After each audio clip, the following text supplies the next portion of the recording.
That being done, do we have a motion to approve the agenda? So move. Liz Estrada. And a second? I'll second.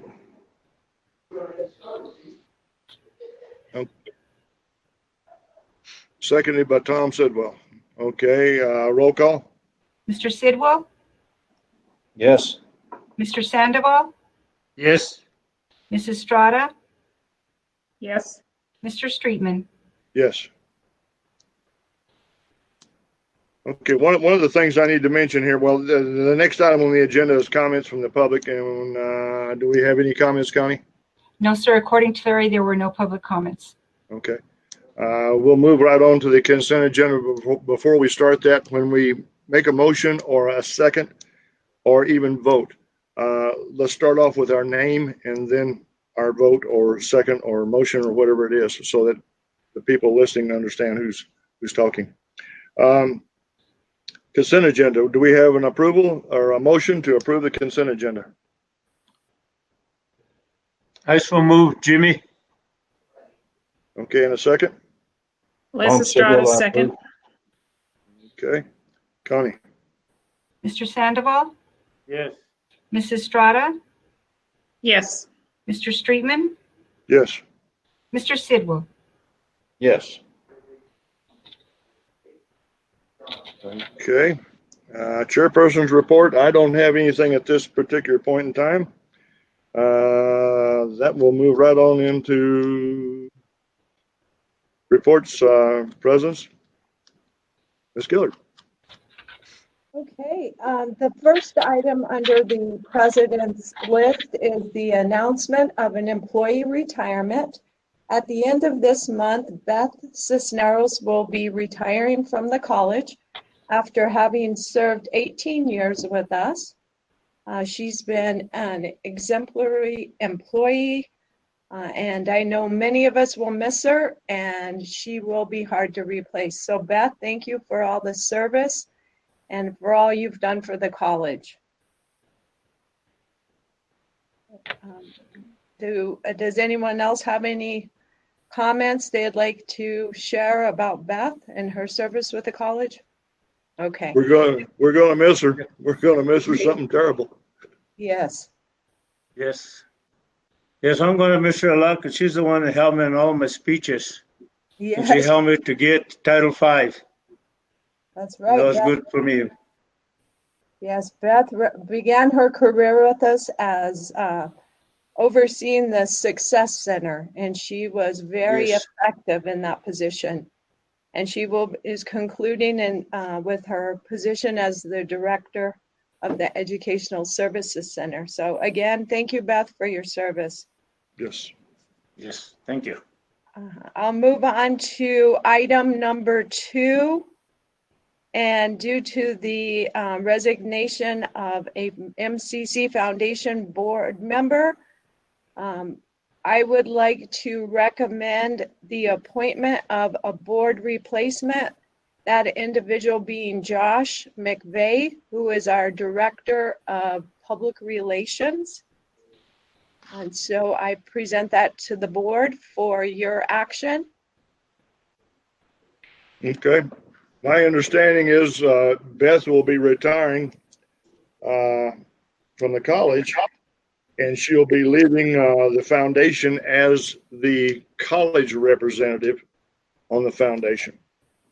And that's why we need for this appointment here. So we want to replace Beth as the college representative with Josh McVeigh. Do I have a motion? Or discussion? Yeah, this is Tom Sidwell. I'll make a motion that we approve Josh for the board position. Okay. Yeah, this will be on the foundation board of trustees, or the foundation board, excuse me, not the board of trustees. Okay, we have a motion. Do we have a second? I'll go ahead and second it. Jimmy. Okay. Can we have a roll call, Connie? Mrs. Estrada,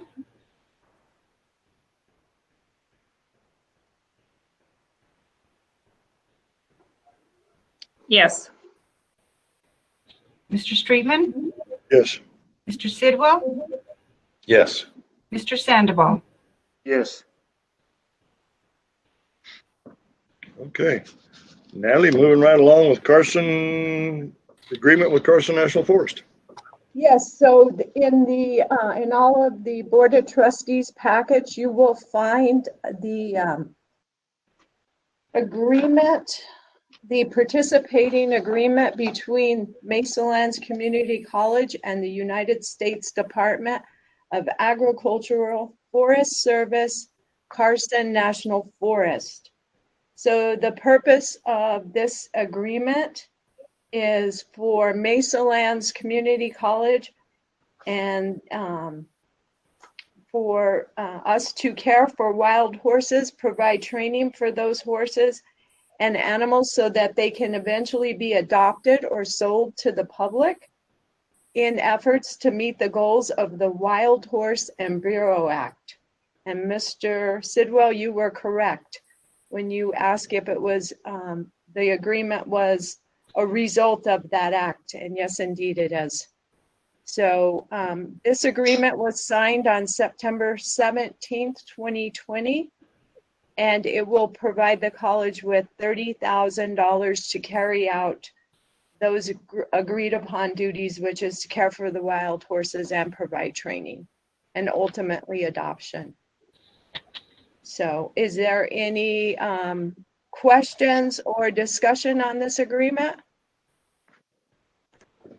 Natalie, this is Tom Sidwell. Working with horses, the state legislature passed the Equine Liability Act, and so that basically says that there are inherent risks with working with animals, and that limits the liability then of the owner or the facilities owners. Now,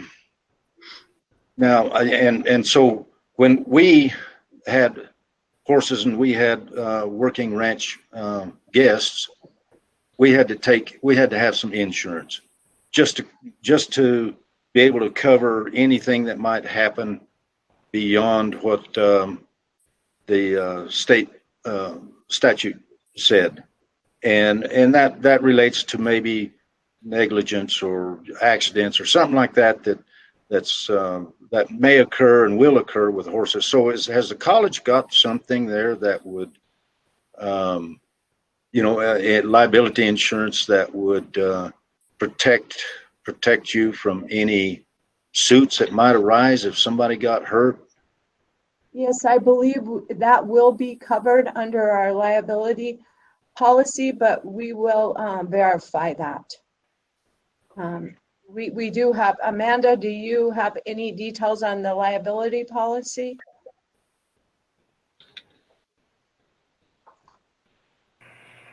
No, it's just a general liability policy. Okay, thank you. But I'll verify that. I'll direct someone to look into that and to see if we have to pick up additional coverage. Okay, I strongly recommend that you do, because you never know when something happens, and if it can happen, it would happen. And so there needs to be some kind of, and I didn't know that, with the rodeo team and everything, if there was already some kind of coverage that would also apply to working with these wild horses. So. Yeah, I'll verify that. That's what I was thinking, but I would appreciate that. Okay, well, thank you. Yes. Good. All right. Okay, so then we will move on to item 4. This is the research and public service projects. So if you'll turn to Exhibit 3, that's under the orange tab, you'll see that the college applied for funding through this program, the RPSP, for the Wind Training Center in the amount of $106,600, and the Enterprise Planning System, ERP, in the amount of $150,000. And so I'd like to thank Jim Morgan for working on both of these, and for Larry for working on the ERP program. So these have been submitted. They're being presented to the board for HED allows for the submission of these and then enables us to bring it to the board to get their signature due to the timing of the report submission and the board meetings. So this is being presented to the board for approval. The college has been submitting such proposals for as long as I can remember. So this is a continuation thereof. And if you look through exhibits 3, you can see what that total funding is made up of for each of those projects. So if you have any questions, I will answer those questions or seek the help of either Larry or I guess that's it. Jim was unable to be with us tonight.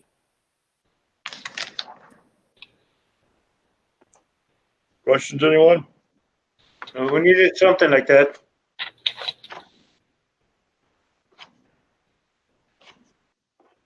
Okay, I guess if we have no questions on this, do we have a motion? I so move, Jimmy. Okay, we need a second, please. Liz Estrada, second. Okay. Connie? Mr. Streetman, Yes. Mr. Sidwell, Yes. Mr. Sandoval, Yes. Ms. Estrada. Yes.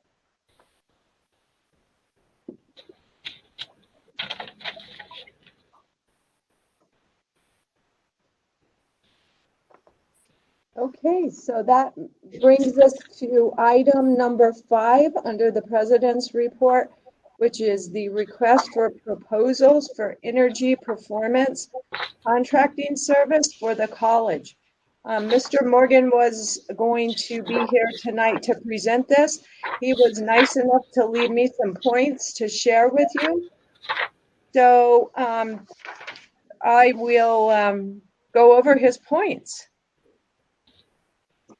So according to the agreement, the intergovernmental agreement, there is nothing in the RFP that may be construed to obligate Mesa Lands to perform a contract of any type.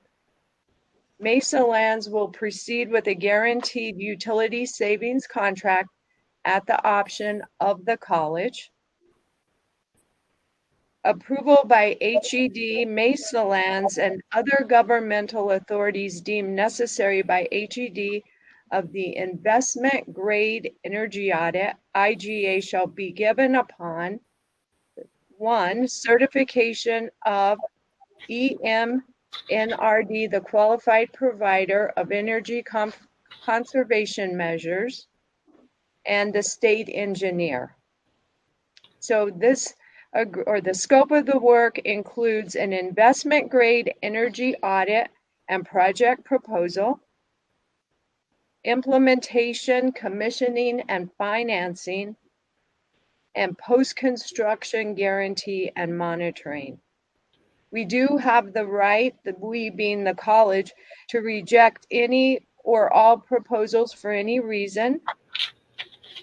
And the allowable cost savings are defined in NMSA 1978 623-2A and 2F, and generally include cost avoidance of energy cost, water cost, other utility cost, vehicle-related cost, and operating budget costs resulting from energy or water conservation measures. So what I will do at the conclusion of this meeting is I will send to you these points to consider. So basically, this would be a benefit of the college with the goal of finding ways to conserve energy. So I would ask the board to consider approving this, or if you deem necessary to have additional time to come to a conclusion or a decision. correct me if I'm wrong, Natalie, but this basically sets us up to do the study. This doesn't commit us to anything at this point, correct? That is correct. Okay. That being said, folks, has anybody got a disagreement with this? Nope. Okay, do we have a motion to proceed at this point with it? This is Tom. I make a motion that we proceed. Okay, and do we have a second? Jimmy, Okay. Connie? Mr. Streetman, Yes? Mr. Sandoval, yes. Mr. Sidwell, Yes. Mrs. Strata. Yes.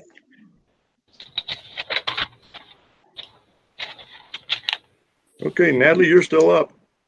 I know, and I get to turn it over to Dr. Manny Encinas, who is going to provide an overview of the Western Meat School. This is a project that he has been working diligently on, and without further ado, Manny? Well, good evening.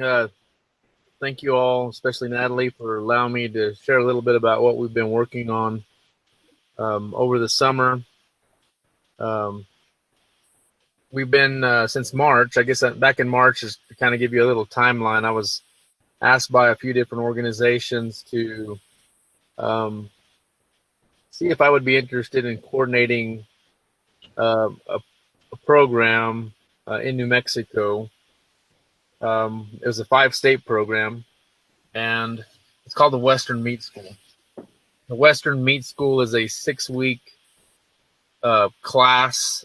This is really designed for ranchers, designed for butchers, designed for anybody with the interest in directly marketing meat to consumers.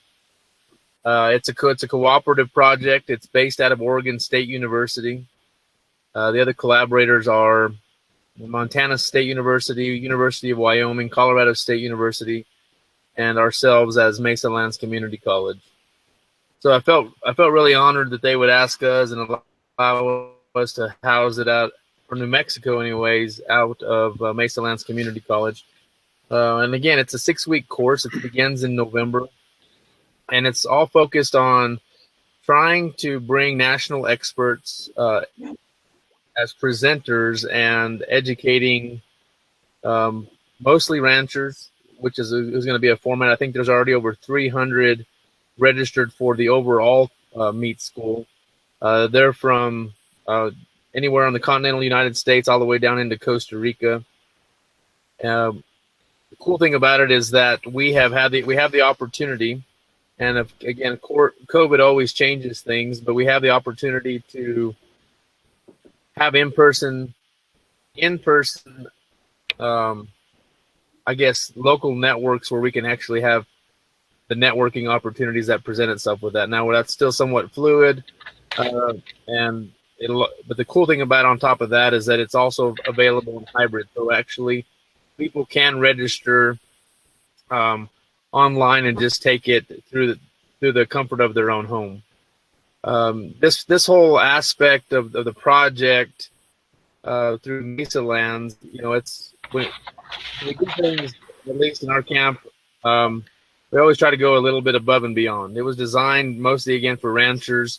And for me, I said, how can Mesa Lands capitalize on this opportunity? How can we encourage more student enrollment in some form or fashion? And so that's where we've taken it to the next step relative and in comparison to the other states that are involved in the land-grant colleges, is we've been able to, with the help of Josh and Larry and Amanda and the support of Natalie, been able to develop a platform where we can actually open it up to high school students that are enrolled in FFA programs and 4-H students, and encourage them to enroll as dual credit students into the Western Meat School. We kind of thought that might be the only opportunity initially, And then I started getting some calls from some colleagues and friends of mine who were dating back to college from New Mexico State. And they said, hey, this sounds really exciting. What else can we do?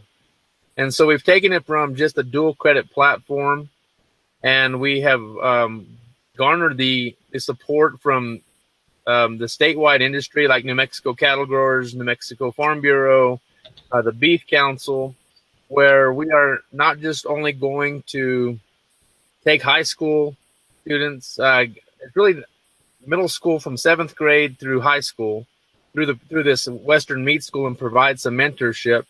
But we've actually decided to take it to another level and offer a second semester where these students can actually go through a process and some further mentorship. Again, also enrolling through a dual credit opportunity through Mesa Lands, where we actually help them design marketing plans to direct market meat to consumers. So we have interest from a lot of different parts of the state. We haven't officially launched the participation because we've been working out some bugs internally, making sure the registration process is going to go through without any problems. But Josh and Larry have been instrumental in figuring out any bugs if that do exist in the system. But we really foresee it as a great opportunity to put Mesa Lands on a platform, not only within the state, but across the Western United States by going this extra effort with the dual credit program. Colorado is actually entertaining. There are a few high school FFA chapters, but not to the level that we're putting in place in Mesa Lands.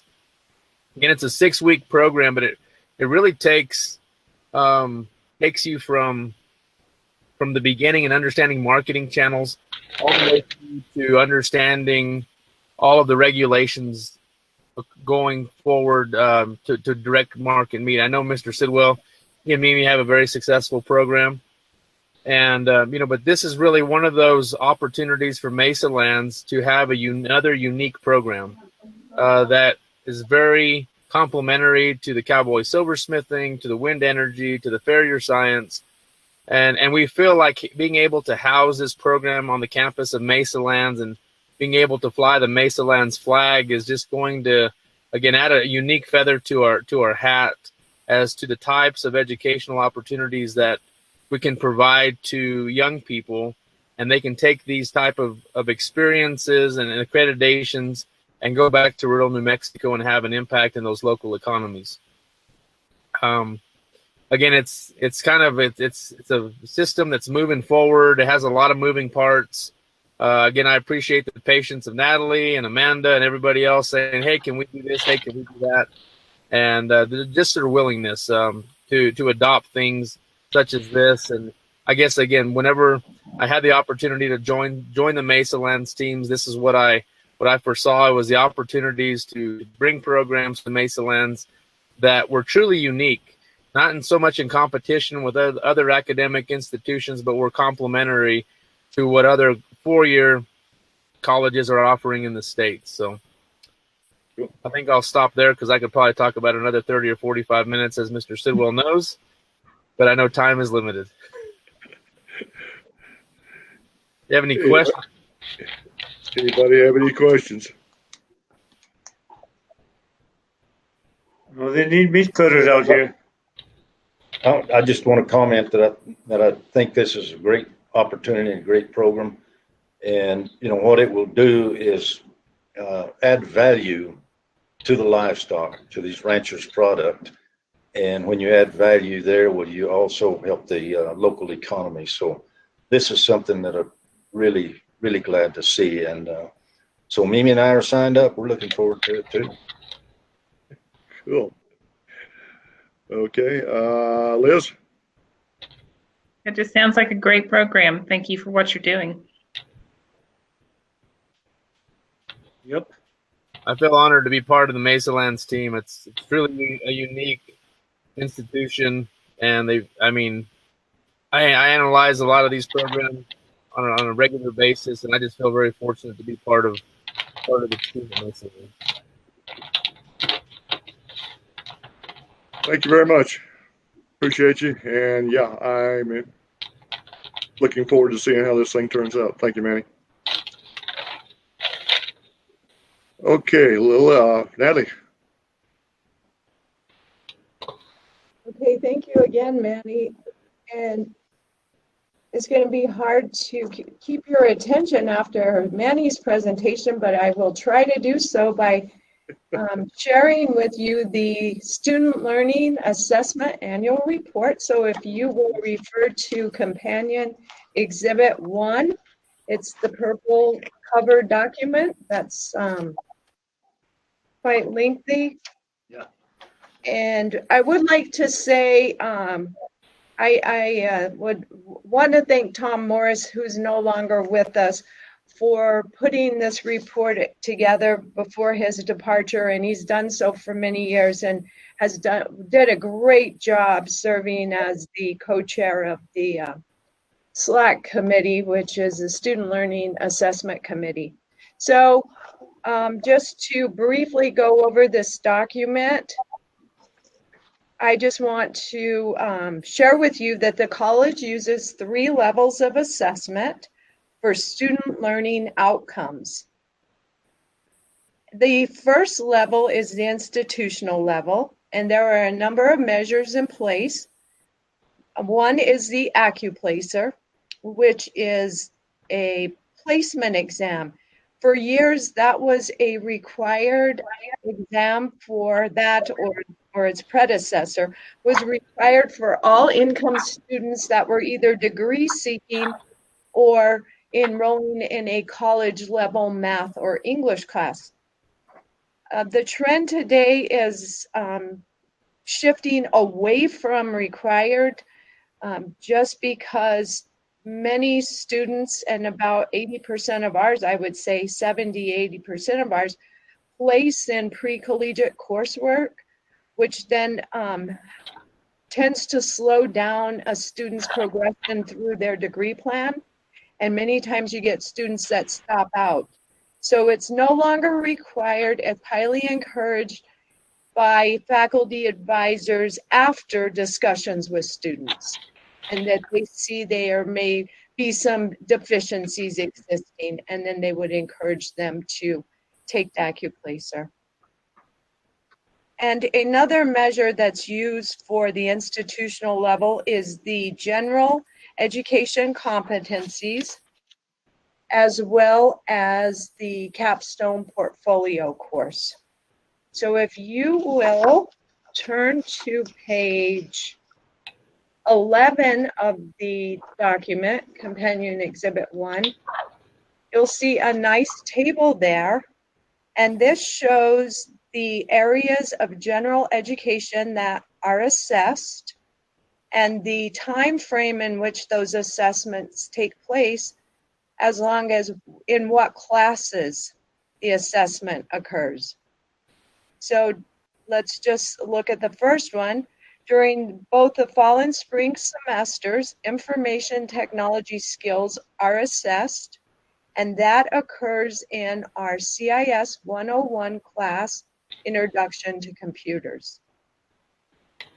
So along with assessing information technology, oral communication, scientific reasoning, critical thinking, mathematical reasoning, and writing are all assessed on a schedule in the courses listed there. So just so you can get a general framework of where this general education assessment takes place. And then another measure, this is an indirect measure of assessment, is the institutional surveys. And just for a quick overview, and I thought I had a page marked, but I don't. But the college administers a graduate survey. So if you'll turn to page 33, you'll see the title page of the institutional survey. And currently the primary survey used as institutional level assessment is the graduate survey. And you can see there that beginning in the summer of 2018 through the spring of 2019, the survey results are presented, And the graphs on the following pages show exactly the questions that were asked and the results there as well. So that's all at the institutional level of assessment. And then the second level of assessment occurs at the program level. And not all programs, or I should say all coursework falls within the program level assessment requirements. So if you turn to page 45, you'll see the programs that are required to undergo or to provide program level assessment. And they're listed in alphabetical order: animal science, artistic silversmithing, early childhood education, barrier science, fine arts, natural sciences, which includes both geology and paleontology, phlebotomy, technical and professional writing, and wind energy technology. And then the reports from those programs follow this title page, beginning on page 47. And I won't go through all of those reports, but they are there for your review. And then the final level of assessment occurs at the course level. So if you look at page 94 of this report, you can see what program level assessment looks like. I mean, I'm sorry, not program. Course level actually begins on page 97. So just to give you an overview of the assessment process used at Mesa Lands Community College. And this process has been ongoing since 1996. It's ever changing.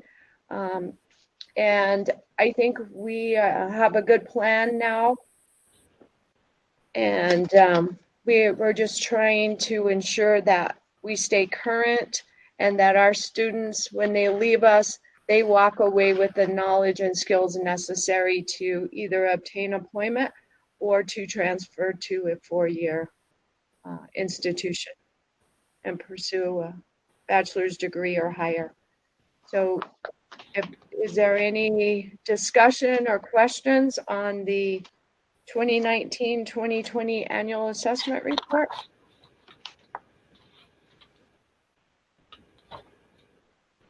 Questions, anyone?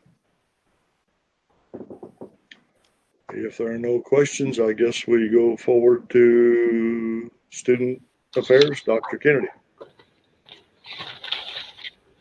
Hi, and no report from me this evening. Okay. Then I guess we're going to go to Administrative Affairs, Ms. Amanda Hammer. Good evening. Again, as Mr. Straitman just said, my name is Amanda Hammer, and tonight we just have the monthly finance report. It is companion exhibit number 2, and within that there are 3 exhibits. The first one is the budget summary. For the month of September, we had $675,820 in revenues. Our expenditures were $758,185. So we actually had a decrease of $82,365. However, for year to date, we are still ahead at $179,754. On Exhibit 2, we have the certificate of deposit activity for the month of September. And we had some CDs renew. And so our total interest earned for the month is $2,697.59. The year-to-date earnings is $3,653.31. And then Exhibit 3 is the accounts payable check register. Especially since Mr. Sidwell is new, I will remind everyone that the student financial aid checks are not listed on here. They are grouped together on the last page. So including those, we had a total disbursements of $266,904.19. And if anyone has any questions, I will be happy to do my best to answer them.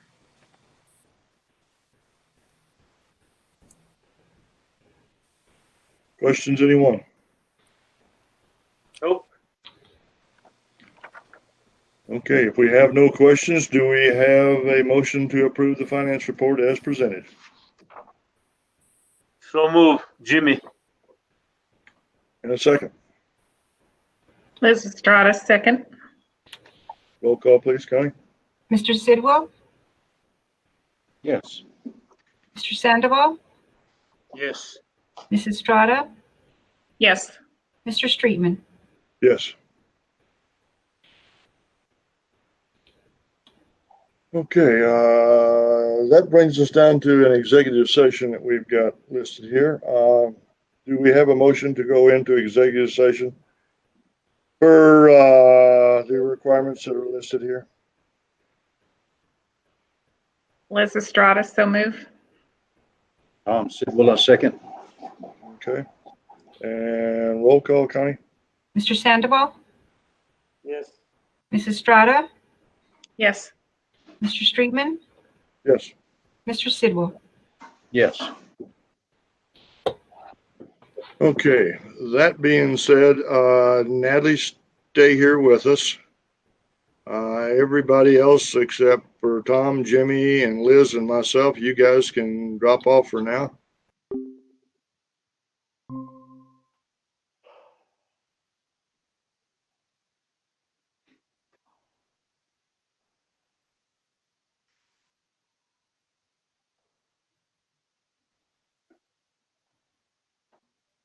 Okay, I see institutional computing. There's Larry. There's Amanda. Is Dr. Kennedy coming back? Does anybody know? Yes, he should be. He was in his office. Okay.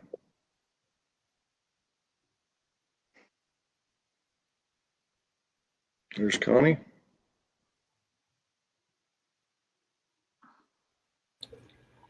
Miss Gillard stepped out for just a second, but she'll be right back.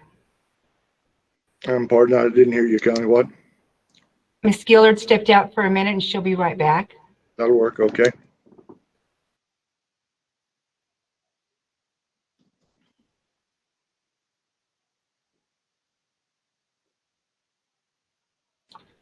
Okay, Larry, are we up and streaming again?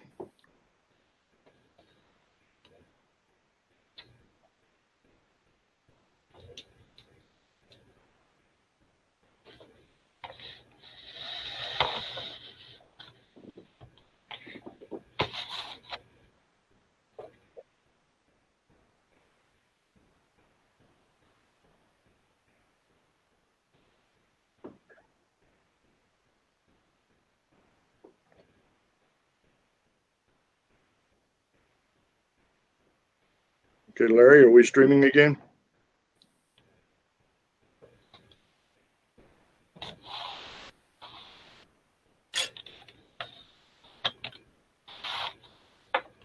Okay, looks like Larry. Okay, can you hear me now? Yes, I can hear you now. Are we streaming again, sir? Yes, sir, we're streaming. Okay. Okay, that being said, then I need a motion to reconvene from executive session.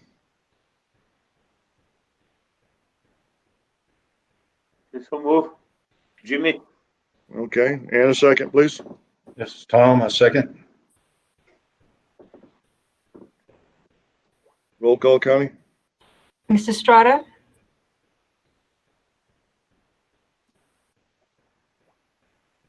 She's gone. She's trying to reconnect. I just got a message from her. She's trying to reconnect. I'll give her a second here. okay.